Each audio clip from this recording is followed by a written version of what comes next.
Nah, I don't wanna do it, but I ain't afraid to die. Lord knows I ain't perfect. I ain't trying to tell a lie. It's understood and I ain't in all that woulda, coulda, shoulda. Trying to say you want peace, then you burn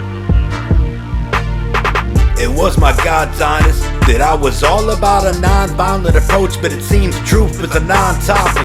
Like you obviously did like the hacking thing before before like Extreme Kidnapping and all that? Well, no, I was hacking on my own, but like I didn't start working for the hacking magazine, Blacklisted 411 until, well, I was writing for them from like, I'd say 2002 through 2006. But I was just like a contributing writer. It was like around 2005 that I started writing, for them full time.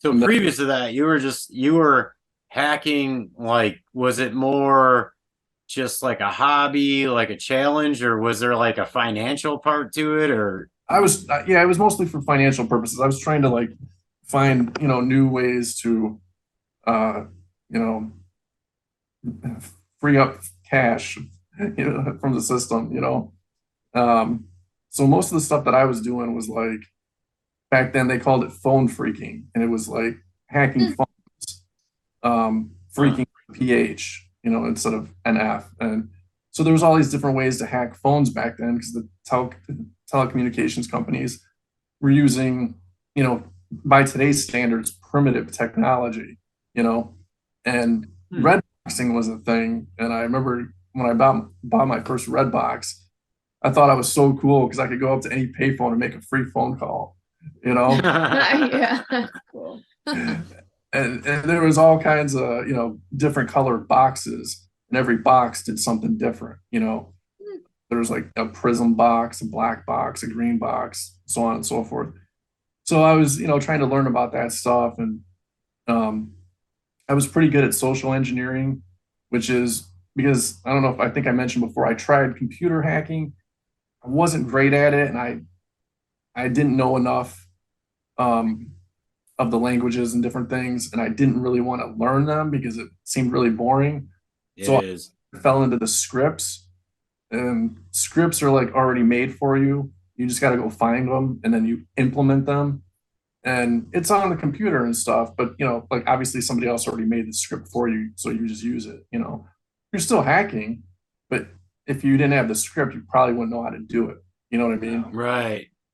So you're using the tool of someone else, but you're doing the action. Right. Yeah. What was to you, what was maybe the coolest thing you pulled off with that? Like, whether it was for financial benefit or not, just where you sat there and said, "Oh yeah, that was good." Well, I was really excited about the red boxing when I could make free phone calls. I thought that was really cool.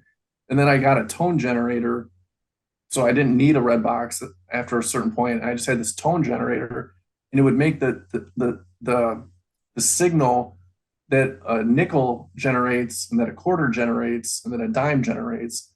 So you could just, 2 dimes and a nickel sound, and it would trick you into making. Oh, So I thought that was that's cool. pretty cool. And that's it was like, That's pretty damn cool. And then one time, this was cool too. I bought this thing called a jackpotter, and it would allow you to go up to a vending machine and jackpot the machine, and all the pop would just drop right out of it. what? That's sweet. That'd be hilarious. And sometimes if you did it right, the change would all shoot out too. Dang. That's like some Trailer Park Boys shit. They wish they had that. Yeah. That's cool. Dude, I want one of those, to be honest. And there was a low tech. We did the price low of tech them. way too, because I enlisted a couple of my buddies. They were, curious about what I was doing. I was like, all right, let's do the low tech way. So what you do is get a 2-liter pop, and you mix it with salt, just regular table salt, to get it very, very salty.